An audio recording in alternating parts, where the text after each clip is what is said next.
made sourdough before? Okay, one. Maybe you can teach the class. I don't think so. Just to be honest, we're fairly new, just a few months into our experience, but we've had really good success. This is a loaf that we made, and I guess that we can just share the testimony of how we learned.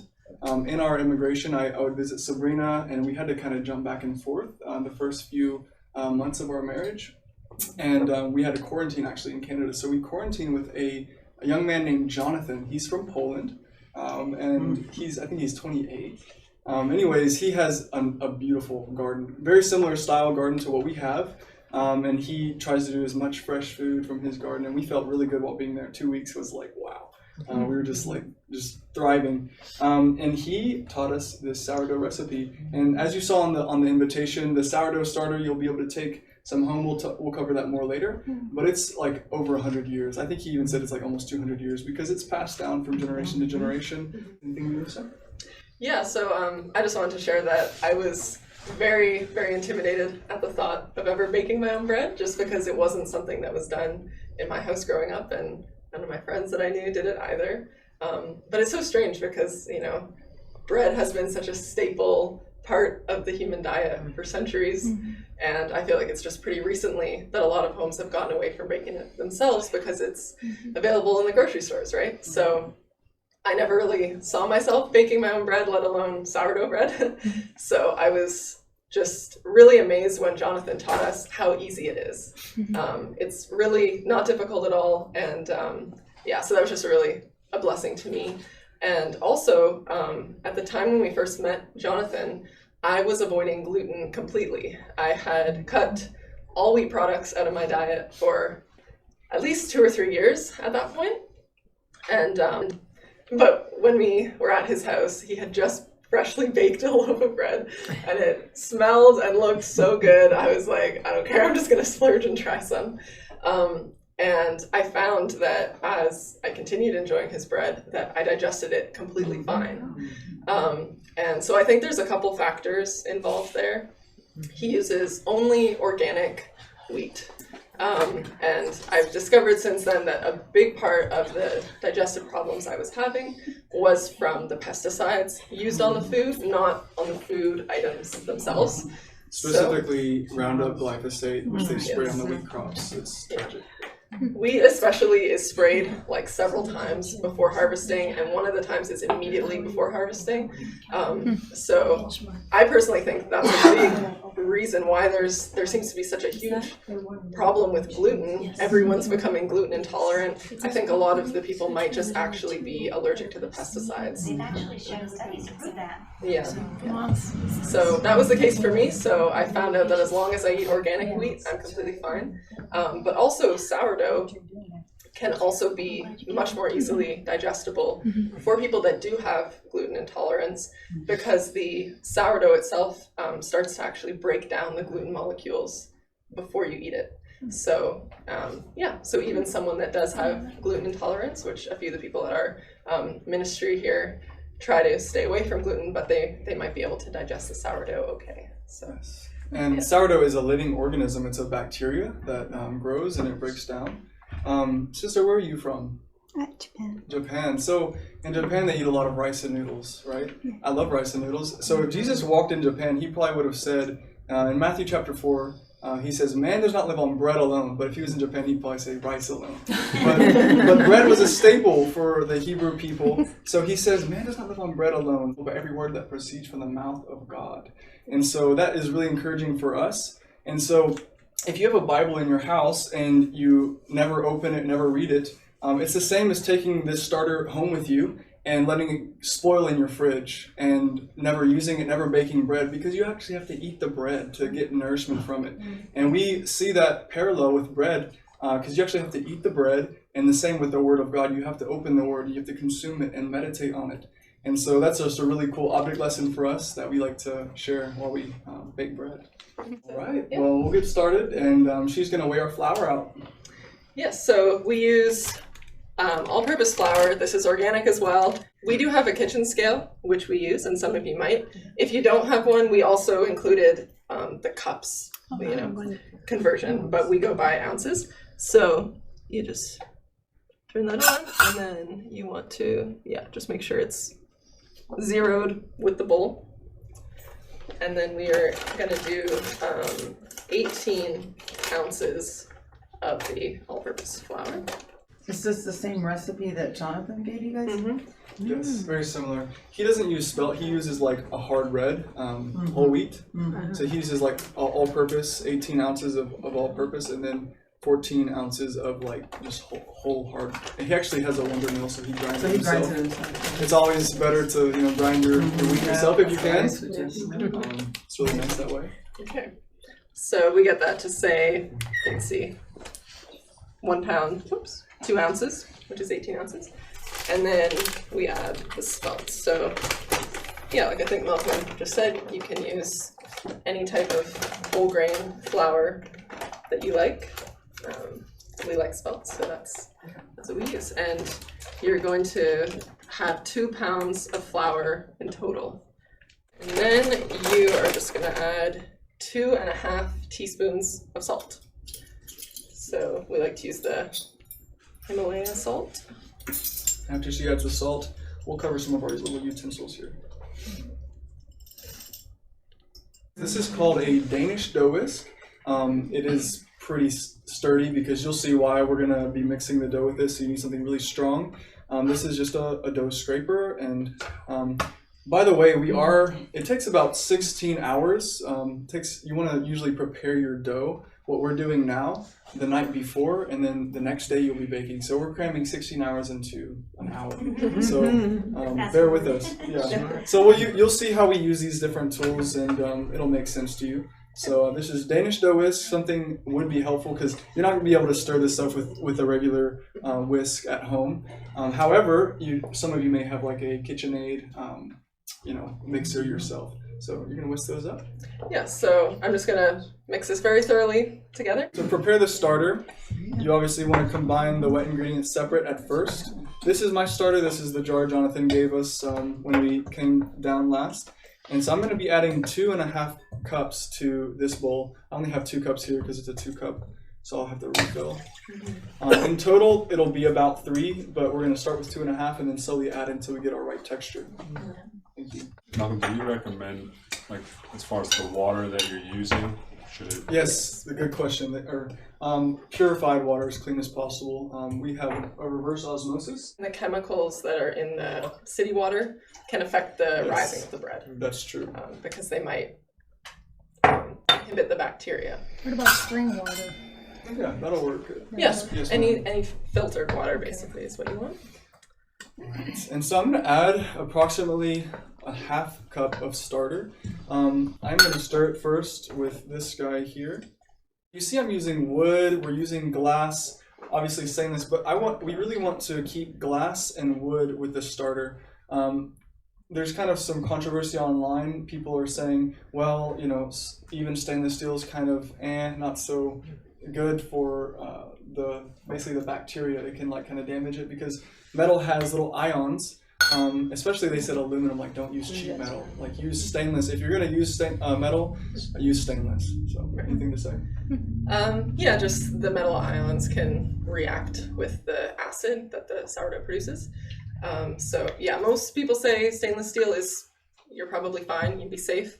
But yeah, for us, for the most part, the bowl that it's going to be rising in, the container that you store your starter in, it's just safer to keep them in glass.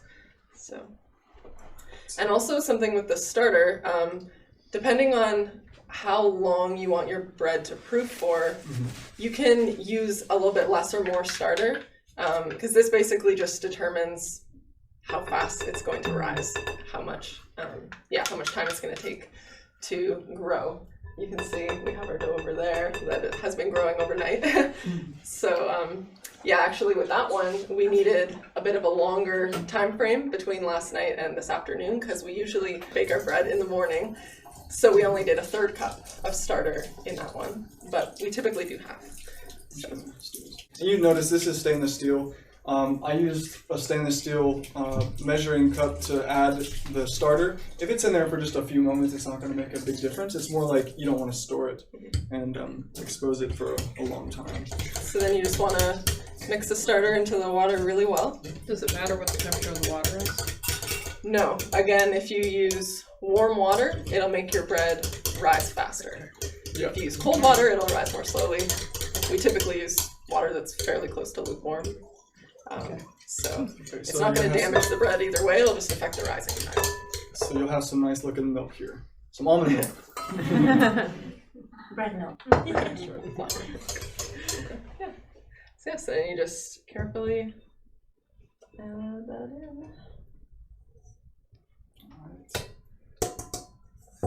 in. And you never do the opposite. You never put the water into the flour. Right. You always have to put it into the water. That's the way we were taught.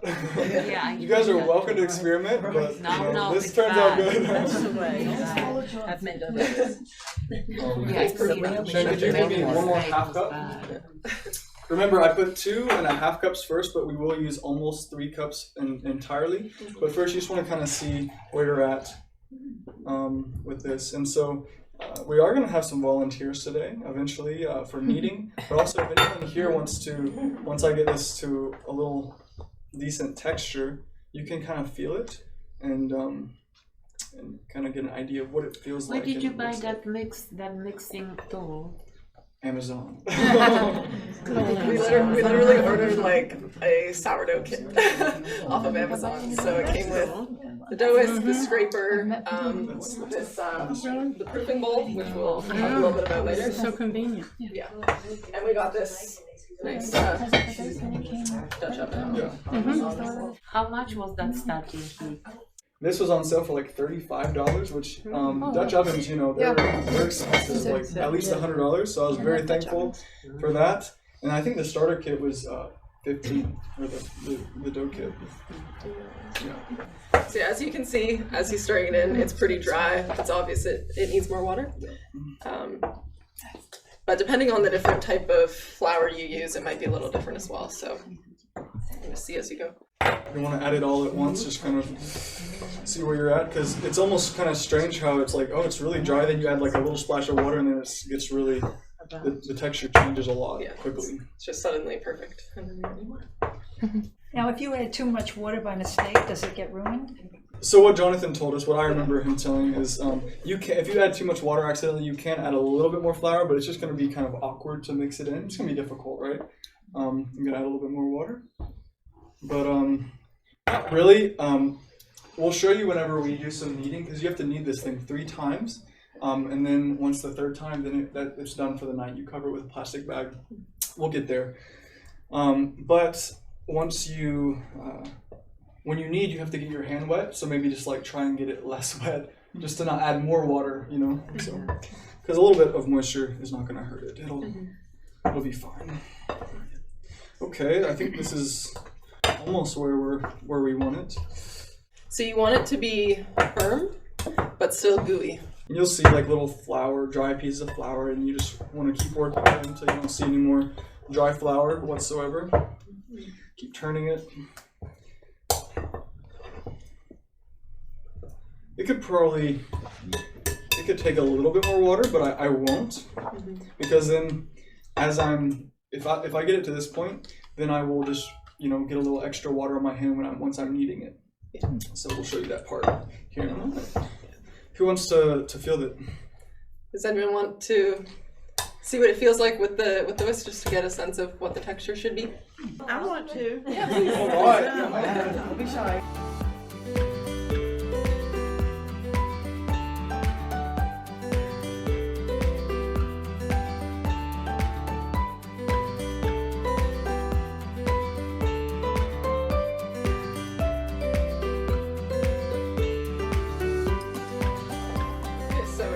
Try to, scrape it down to get all the material to the middle.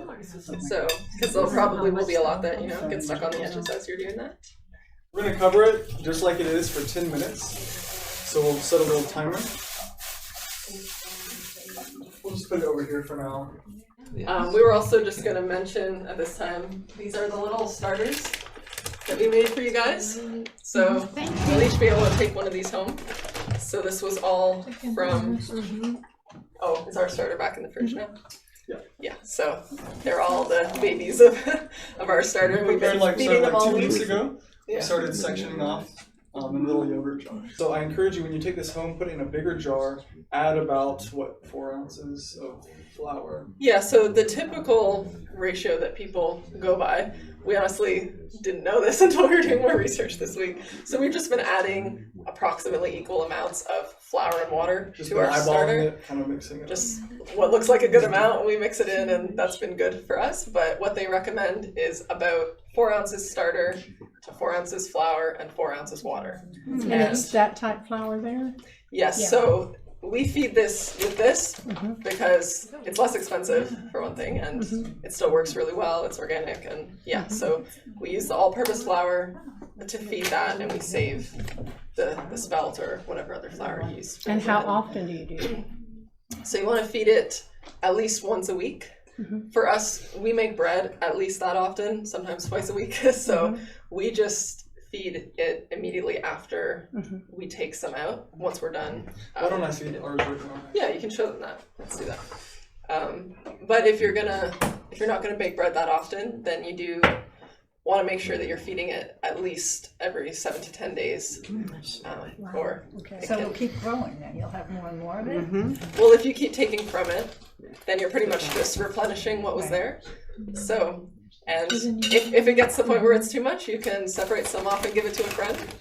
Or you can just dispose of some, or there are some neat, I saw there's some recipes online that you can use the starter directly in some neat little recipes and stuff. So So you see, I'm just gonna add, approximately 2 of these, and should be good. And I'm just gonna add some water here as well. And another cool object lesson we learn, we try and let God teach us as we go. But this was a starter that was given to us, and it multiplies, and then we section off little portions to give out, and it's kind of like how the gospel works, And these things are living activity. You contribute, and it grows and grows, and it multiplies, and it's really encouraging. Like feeding the fish? Or Exactly. feeding people with fish? Feeding with fish. Yes. Multiplying the bread, the loaves. Yes. So you can see my texture here. I've got some pancake batter. But it's nice. And that's it? And that's about it. And you just scrape up your Back in the scrape it off. And like it'll that. expand in the jar a little bit, or? So it's interesting sure because will. it actually expands a bit, but then it kind of deflates again because it's, like you said, it's a living colony in there, right? So it's actually eating the flour that you just added. But if you can see that these ones, you see all the little bubbles? Those have grown quite a bit. We fed Yeah. them this morning, each one of them, a little tablespoon or so. So, like, mix them up. You can tell this one looks a bit more established than that one. If you can see, this one just has bigger bubbles. It starts to look like a sponge, really, right? So once you feed it, you can leave it out on the counter for a little bit if you want to just give it some time to activate at a warmer temperature and before you stick it in the fridge.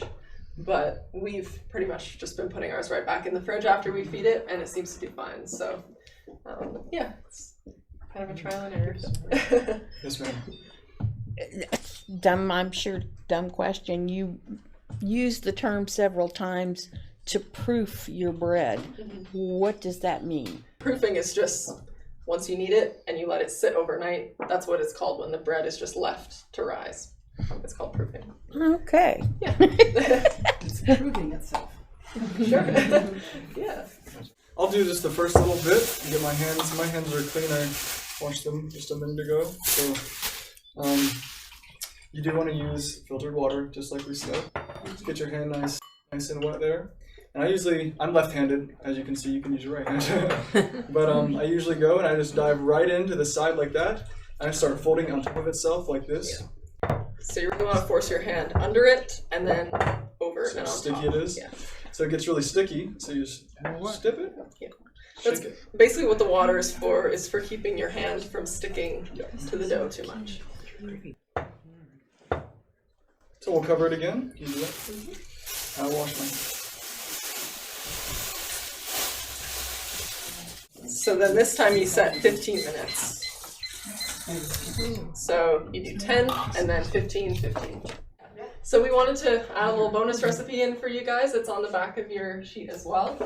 So this recipe is for a oil-free, plant-based butter. So for us that eat plant-based, you can buy like Earth Balance and those kind of things in the store, but to be honest, those really aren't any healthier for you than just eating dairy butter because of the processed oils. So this is an option. All it is coconut milk, yellow cornmeal, and salt. So Very simple. very healthy, and you don't feel as guilty slathering a whole bunch of it on your bread. We do 1.5 cups of the light coconut milk, and then 1/4 cup of water. So we do 3 tablespoons of cornmeal, and then just 1/2 teaspoon of salt. There's a whisk. Fork works fine, but yeah, the whisk would also work. And then you just mix that up. And then you're just gonna get this to where it's simmering, simmer it for 5 minutes. And then you'll transfer it into a blender and blend it on high for 1 to 2 minutes. And then you just pour it into some sort of little glass container. And then you just put it in the fridge to set up overnight. And then it becomes like a nice spreadable. It'll fill up about one of these little Oh, I tires. have one. So I forgot. So we're gonna be eating this today with the bread. So I just made this morning, so it might not be completely solid yet. Yeah, it still has a little ways to go, but you can see it's solidifying to where you could spread it like butter. So yeah, you guys can pass that around. Okay, so it's time for our next meeting.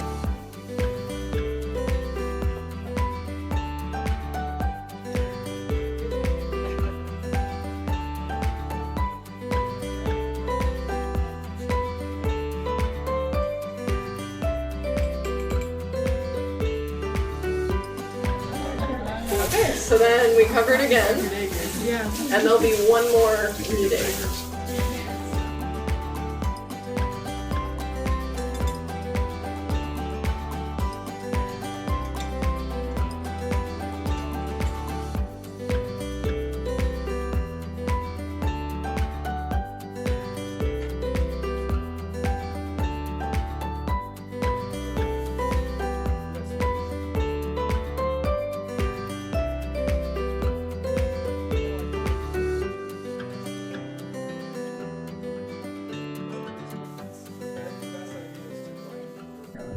Okay, so that was the 3rd meeting. It's covered, and then you don't touch it all night. We usually prepare the dough maybe between 5 and 7 p.m. And then I am able to bake it around 10 a.m. 9, 10 a.m. It's usually done by 7:30, 8 at this point. Like no later than that. Sure. Yeah, once we do. Yeah, because with the timing and all the kneading and stuff. But it's nice because the actual amount of time that you're spent here doing the stuff, it's not a ton, and it's more just like waiting for the timers so you can be doing other stuff. So yeah, I was happily surprised to see that it's really not that much effort and not that much work as I thought it would be. And like I said, we've been making probably 2 loaves a week for a while now. We have so once we make it, it's so good. We eat it with every meal. And we've been sharing some with others too. So yeah, it's hasn't been a burden on me in any way. It's been a huge blessing to be able to do that. We're now jumping forward to the morning or the next day. So the night before you would have done 10 minutes, 15 minutes, 15 minutes, and then put it on the cabinet Yes. for the night. Yes. Okay. Exactly. All right, this is important. Stuck to And the you don't bag want of that it, to you don't want that to happen. But this is because we left it, it was a little longer. It'll be fine, but This is the fun part, by the way. it's nicer if it's not all sorts of bad. So yeah, so you want it to, increase significantly in size. It should double at least, or triple. All right, so you take your little strainer like this, then you want to have a nice light dusting like this. Okay. So we use this spatula type instrument to just help as you tip it out. You'll see just before you dump it out. So yeah, you'll see it's increased in size quite a bit. You'll see all the bubbles. Can you guys see that? Yeah. Mm-hmm. And then the top should be kind of domed and fairly smooth. But If it's if it's starting to get like bubbly and bumpy, that's when you know like you need to bake your bread now because it's So it's this is almost like too long. It'll be fine. It did start, by the way, like way down here, so it's risen like 2 or 3 times more than what. Yeah. Okay. So this is all it just gonna falls become out. Yeah. So everyone can see that nice gooey cheese. We don't eat cheese here, but we can admire how beautiful it is. So he's done this several times, so he's got the hang of it. But it can be helpful to do with a partner the first time. Have one person holding it while the other one scrapes it out of there. There you go. Yeah. Here's your flour, we just couldn't see. We only have one big glass jar, so like while I'm doing this, she's washing it real quick because we need something. So this is called cutting in. This is your bread scraper, and so you can sprinkle some a little bit more on top. But I'm just gonna deal with this because it's a monster. So I'm gonna use my other hand here a little bit to kind of control it. If you find it is very sticky, you can sprinkle a bit more flour on top as well. While he's doing that, I'm going to preheat the oven. We set it to 500, and then we're going to set the timer for 15 minutes. Looks like I'm pretty low on flour. I probably should put some on top because it's pretty sticky here. So Yeah, you can do that. why don't we do that real quick? And while he's working on that, I oil the bowl. So there's no oil used in the bread recipe itself, but we do use a little bit of oil just to coat this bowl so that it won't stick. So you don't need much. Is that olive oil? We have It's a high temp point. organic safflower oil. Okay. So yeah, you want to use one that has a High smoke. high smoke point. And then just use your hand, and you just want to make sure this is really thoroughly oiled on every spot, because we've had it happen a couple times where I've missed, like one little section, and then as we're pouring it out, it sticks to it and pulls a piece of it off. So you don't need a lot of oil, but you want to make sure it's thoroughly coated. I should have put more flour down because you see you don't want that to happen. So I'm just gonna bring this guy over here. But you do want to shape it into a nice, like a ball kind of.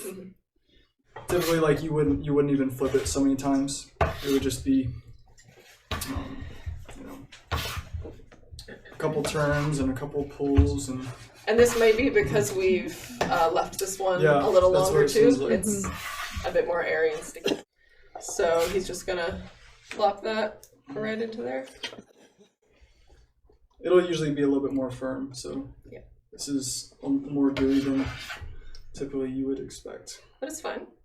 And then we get another plastic bag. So we were storing up tons of these grocery bags just in, like a bag in our laundry room, and thought we were never going to be able to use them for anything, but now we're running out. We're almost out because we use them so much for the bread.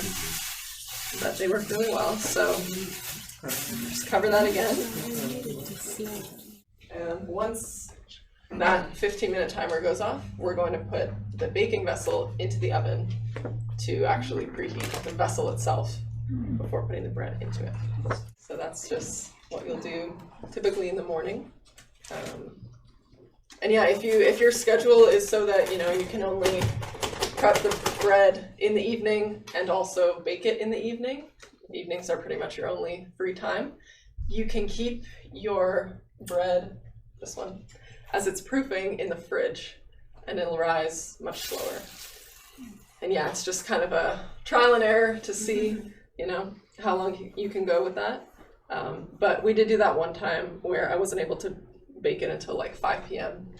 the next day. So we kept it in the fridge overnight, and then maybe around 12 p.m. the next day, I took it out of the fridge and let it rise on the counter for a few hours. And it was good to go by 5, so. For a diabetic, this bread would be better for them than regular white bread because of the glycemic index. Oh, for sure. Anything would be better than white bread. Yeah, well, exactly. But this would, Yeah. Yes, it would be, And the it would be water. a lot better. And no one's gonna dislike that bread. A lot of people kind of get in the habit of eating that white. Our friend Jonathan, he says that's not real bread, that's cake. So, yeah, it's true. So. Getting rid of white flour in my diet cured my kidney disease, just for Awesome. your information. Thank you. Wow. Thank you For sure. So this is about to go off, and then we're gonna take the lid off of here and just put this in the oven for 10 minutes. So we found that that's all the time necessary to get it nice and hot. You can just put it in and leave it in for the full 25 minutes. And that's actually what Jonathan does, and that works well for him. But with, everyone has a different oven, different vessel. For ours, we found that if we put this in for the full 25 minutes, the bottom of the bread got really black. So we're like, okay, it was a little too hot. So yeah, so we just split up that time. So we'll put this in. Yeah, so again, you just kind of have to experiment with your own home, your own tools, and see what works well for you. I'll just set this now. And we are letting this rise. This is the one that we stretched out. I did want to just mention again, like with the cutting board situation, it was really, you see how loose it was? It was just kind of falling over the place. I think it did overproof a little bit. So typically if you bake it within those like 12, 14-hour window, you'll be able to get it. It won't be so, I guess, everywhere. You should be able to get a nice, fairly firm ball, and then you can usually just pop it up into that. So hopefully it'll turn out fine. We had this happen one other time, and it turned out okay. And so the reason why we did 15 and 10 is you want about 25 minutes for this to rise again before we put it in the oven. All right, everyone, well, the oven's ready, our vessel's ready, so we're going to This is show an you. important step. It's a very important step, so it's going to be very hot. She would love that. Oh, burn yourself.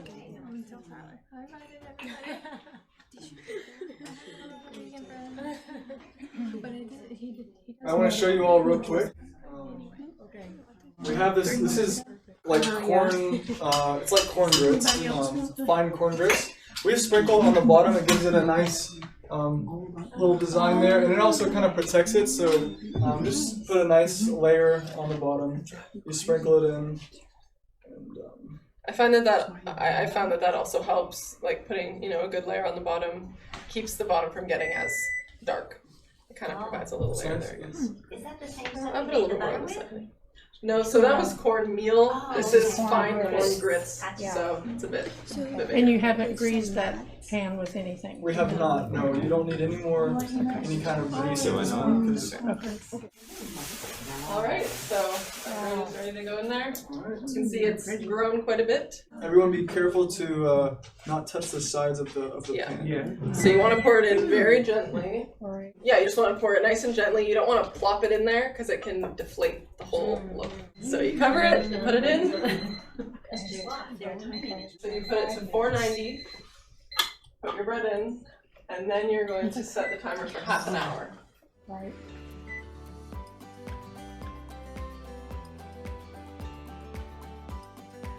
You're gonna take it, lower it to 450 and bake for another, 5 minutes? 5 minutes, yes.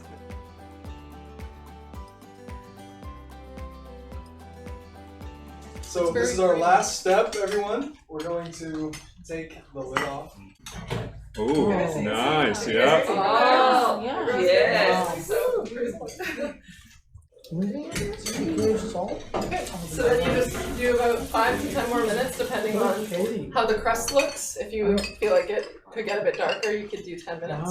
We find for us 5 is always fine, but again, every oven's different. All right, we have a recipe request. Recipe from Goshka. Is Goshka, she's a soup maker? The basic thing is you make a nice potato soup the way you would like it. Okay. And once the potato soup is ready, you have to have the pickles in brine, not the one in vinegar. They have to be the one like sauerkraut, that they got soured with salt. And then when the potato soup is ready, yes, then you chop up the pickles the way you want it, and then you keep tasting. If you want more sour, you add some more juice. If you want whatever.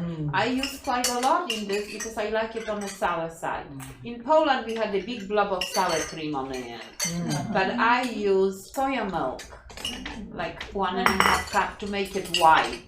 And if you have it, it's nice to put dill on top of it on the end. Okay, the baby is being born. Let's watch. Yeah, we used Let's see it. See how it turned out. Okay, did you like it? Maybe she can. Yeah, it was well. My wife went to do some with Oh, yes. Yes. Here. Yeah, we thought it was Enough? yeah, because I didn't write the stuff.